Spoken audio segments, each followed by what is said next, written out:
Israel bombardeó Beirut. El ataque al sur de la capital libanesa dejó 12 muertos y alrededor de 60 heridos, según el Ministerio de Salud libanés.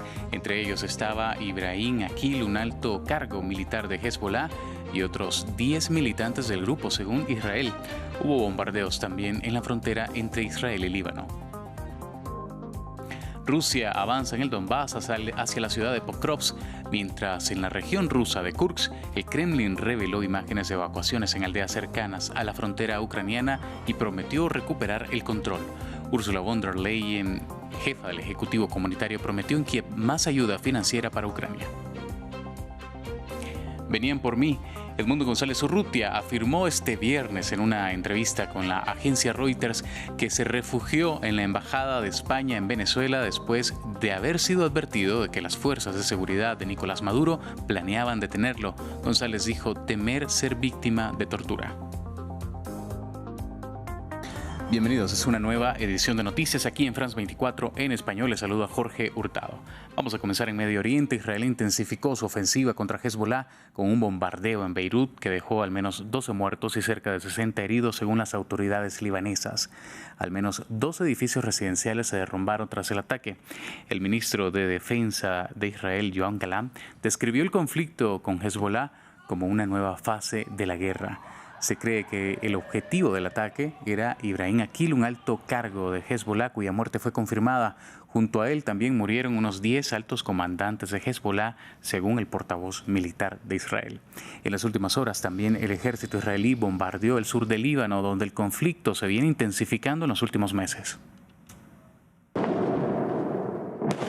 Horas de intensos bombardeos en el sur del Líbano. El ejército israelí dice que atacó alrededor de 100 lanzacohetes y 1000 barriles, citando listos para ser utilizados. Sin embargo, el viernes por la mañana las sirenas volvieron a sonar en el lado israelí de la frontera. Se cree que Hezbollah tiene unos 150.000 cohetes y misiles y afirma que mantendrá la presión sobre Israel mientras continúe su guerra en Gaza.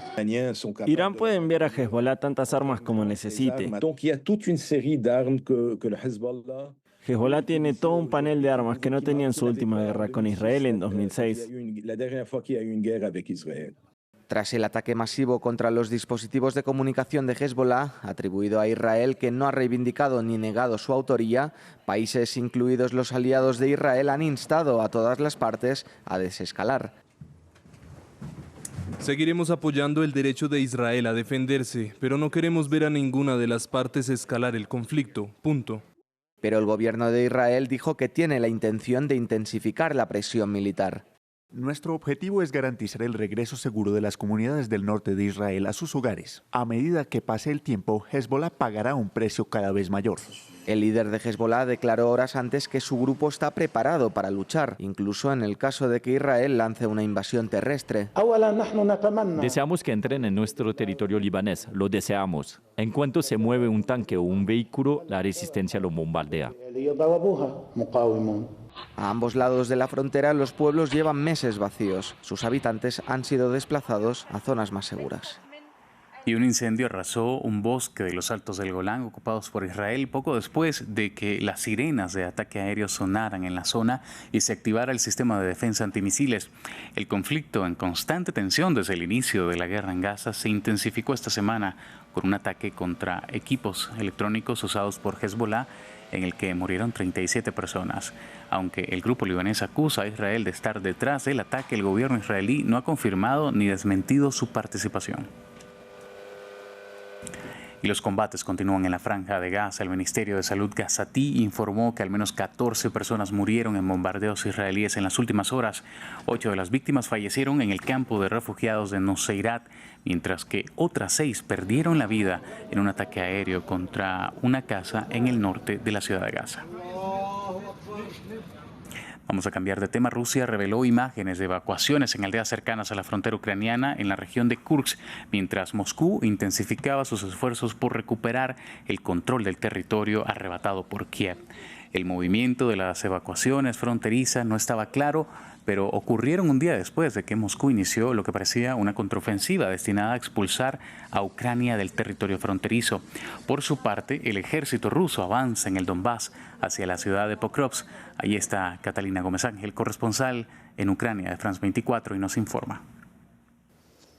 La escena que vemos en la ciudad de Pokrovsk en el día de hoy es totalmente diferente a la que vimos cuando la visitamos la última vez el 30 de julio, cuando a pesar de que las fuerzas rusas se acercaban, no estaban a más de 15 kilómetros de la ciudad, había una gran vida, no solamente de civiles que permanecían en la ciudad, sino también de militares. Y esta es la escena que nos encontramos en el día de hoy, una ciudad prácticamente desértica. Incluso los militares se ven bastante poco en la ciudad. En este momento Pokrovsk están a 9 kilómetros del frente de batalla, donde están las fuerzas rusas que se acercan. Han avanzado muchísimo en las últimas semanas y meses, y la presión en cada uno de los flancos es bastante fuerte. Lo que saben y lo que aseguran los institutos que monitorean la guerra es que tratan de avanzar en diferentes flancos y van cerrando, tratando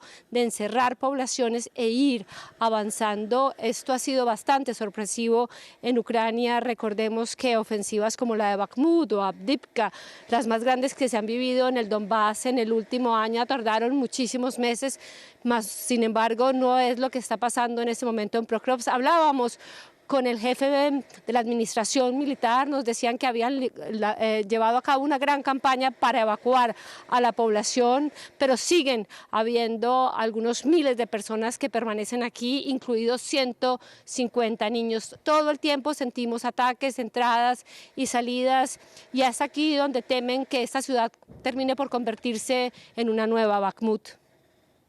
Seguimos en Ucrania. De visita en Kiev, la presidenta de la Comisión Europea, Ursula von der Leyen, anunció un préstamo de $39.000 millones para la defensa ucraniana. El presidente Volodymyr Zelensky afirmó que los fondos se usarán para energía, defensas aéreas y adquisición de armas. Veamos.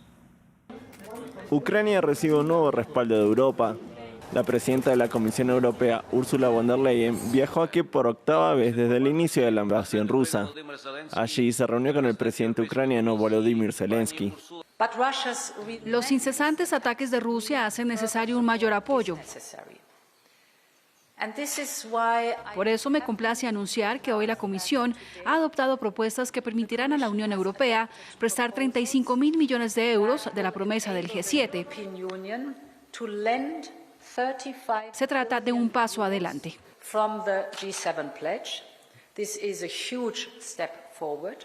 En el anuncio, von der Leyen afirmó que los fondos para el préstamo saldrán de los activos rusos congelados. Para el jefe de Estado ucraniano, de la rapidez de los aliados para entregarle ayuda depende la suerte de Kiev y la efectividad de su plan de victoria.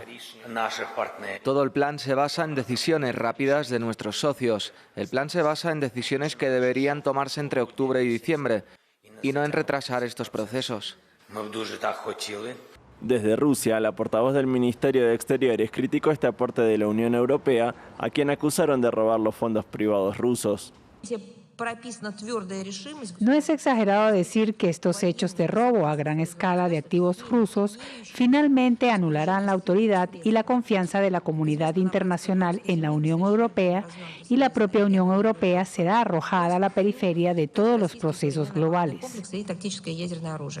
Los activos en poder de los miembros del G7 ascienden a unos $300.000 millones, la mayor parte de los cuales están presentes en Europa. Y Francia está cerca de anunciar su nuevo gabinete luego de 2 meses y medio de estancamiento político en el Parlamento tras las elecciones legislativas anticipadas. El nuevo primer ministro, Michel Barnier, se presentó en el Palacio del Elíseo el jueves por la noche para presentar a su gabinete a Emmanuel Macron tras semanas de negociaciones. Éric Olavarría, periodista en París, nos informa.